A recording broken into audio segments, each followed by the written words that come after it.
Hi folks, welcome to the channel and welcome to a beautiful sunny day in the first week of June.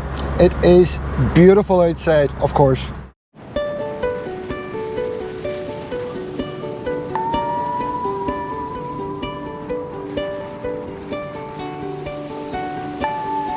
In this video, I'm going to break down all the costs associated with me buying my home in Spain, my recent purchase. Now, in earlier videos, I detailed all the steps I had to take regarding securing a solicitor, a bank account, and I gave you a time scale of how long the process took from finding the property through to moving in day. But today, I'm going to focus on nothing but costs. I'm going to make say a few wee things first, and then I'm going to get into the actual cost and what I paid in total to buy my property and all the fees and everything else that I can think of associated with it.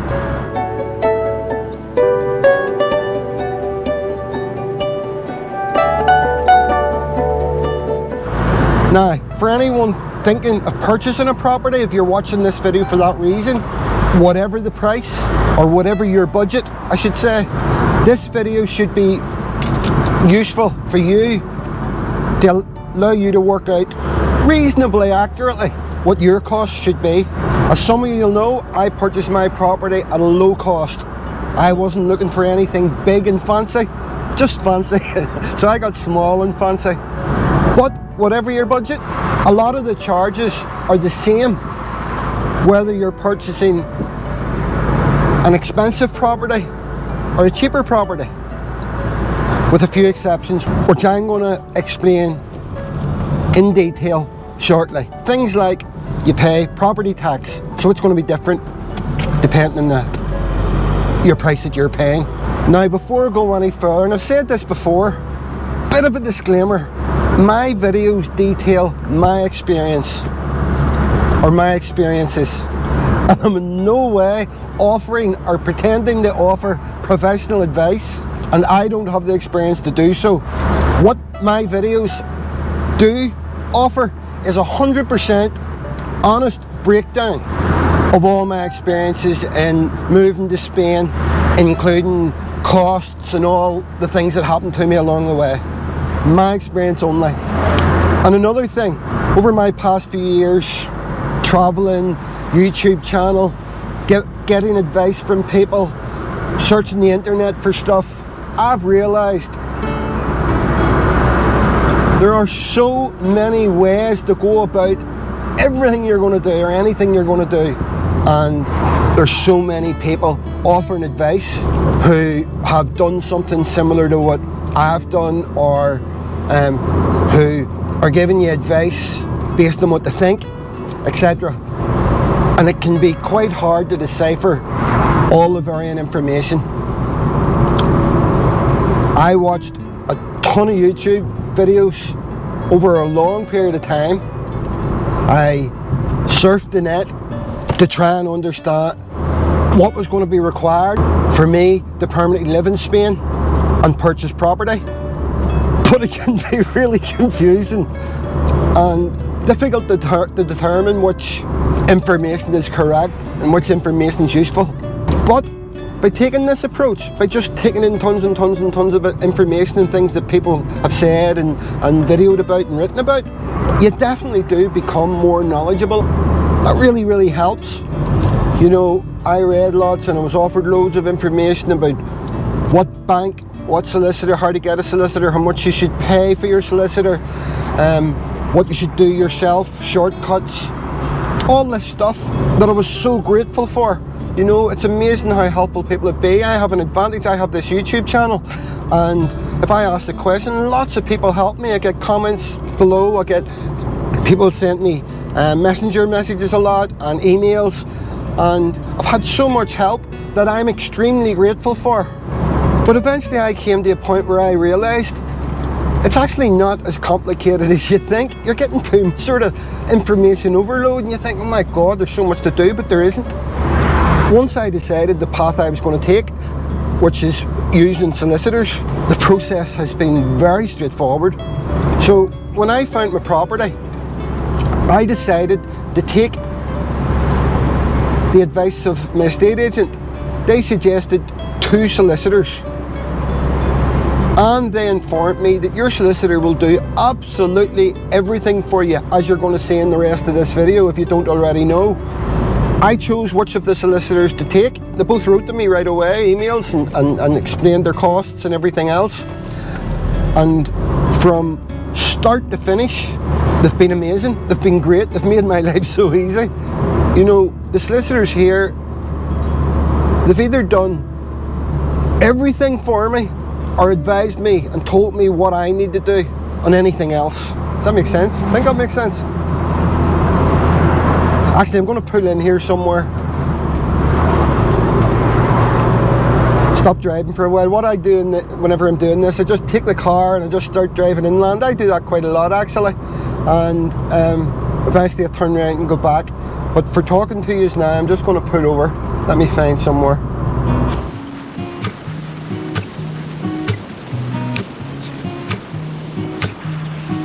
I've been feeling so small. Watch the clock ticking off the wall.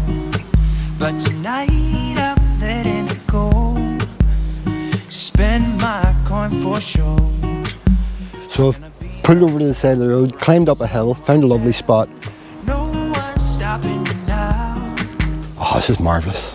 That's the Salt Lake in the distance. I always notice that when I film this Salt Lake from distance, it doesn't come out very well, but it's very big for me standing here looking at it. So my advice to anyone doing what I've done is find a decent solicitor, trust them, they act on your behalf. The very first thing I did when I got my solicitor was give them power of attorney so they could deal with anything that I needed done, which makes it so simple. They're acting on your behalf. And by the way, something that I've realised throughout this whole process, and I mean from way back, looking initially at properties everywhere in Spain and whatever, I never came across one person that said they were ripped off or conned. I didn't.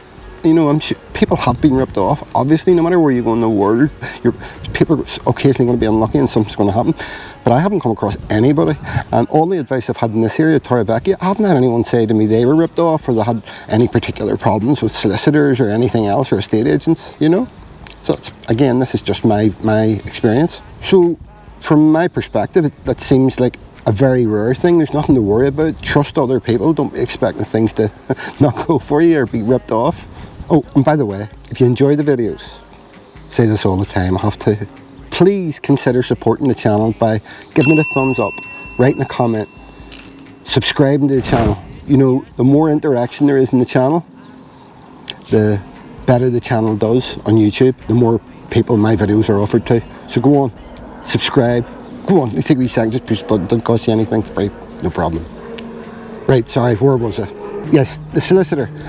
And the solicitor's very different from the solicitors I'm used to at home, in that they do not just deal with the legal side of things or legal process and documentation, but they do almost everything that needs to be done for you if you wish.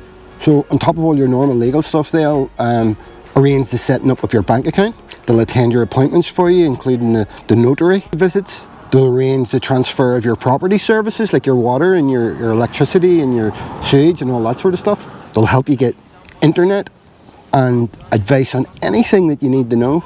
And some of those things then, if you choose, for example, arranging your services, getting the name getting transferred from the person who owned the property to you, they'll charge you for it. But they're very reasonable, very easy to pay, and really, really well worth it. That's what I realised. For all the advice that I took, I didn't really know that the solicitor would just go to the solicitor, tell them to just do everything, you know. And you'll see the fees at the end. I'm going to tell you that everything that I paid. And I'm telling you, my solicitor made the process of moving to Spain or buying in Spain completely hassle-free. Like, I mean completely hassle-free. I had to go to a few meetings that they'd met me at and just come along and whatever. I just really didn't have anything to do. So, alright, so I thought I'd put all that in first because I was really you know, in the back of your mind, you've got all, you think there's going to be loads of hassle and you're getting all this advice and you don't know who to believe and who not to believe and whatever. And it turns out, you go to the solicitor, they're going to do most of the things for you anyway. And all the other stuff that you may want them to do, like organise the internet or whatever, they'll do it and they'll charge you a small fee. You know? Right, now, moving on to costs. So, first thing, the obvious thing is the cost of my property, which I've talked about in a few of the previous videos. I found a small, low-cost property, which is perfect for me. I wasn't here to spend a fortune. I hadn't got a fortune to spend, but I wasn't here to spend a fortune. I ended up spending less than I thought I was going to spend, and I love where I am. The purchase price of my property, after a bit of wheeling and dealing, was €59,000, very low. But remember, no matter what the purchase price is, most of these costs remain the same. And I'll talk about additional costs shortly. So I purchased my property for €59,000. The day I put in the offer, I paid a €5,000 deposit to the estate agent, which left me with a balance owed of €54,000. The estate agent fee, a lot of them do this, just a set fee. They charge £999 plus VAT, which is £1,208 to the seller.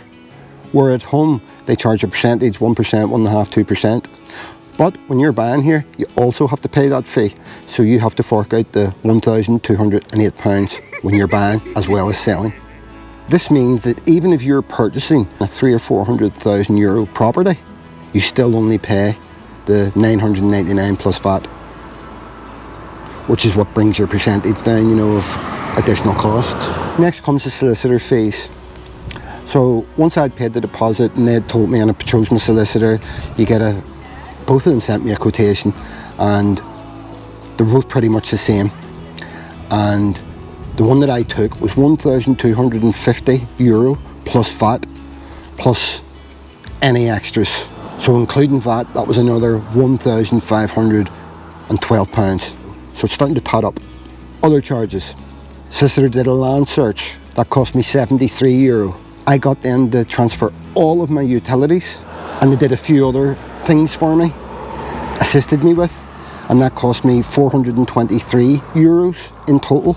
I paid a non-resident's tax return fee of €181, and then, yeah, the solicitor also charged me €100 for travel expenses for the various places that people went and met me and went and signed for things, etc. Then I had to pay the notary. I'll not go into what the notary is now, but basically they sign everything off, that the solicitor's doing everything right for you, and they read all the documentation and all that sort of stuff, and then whenever you eventually pay, they check everything's right. And the notary fees in total was $1,320.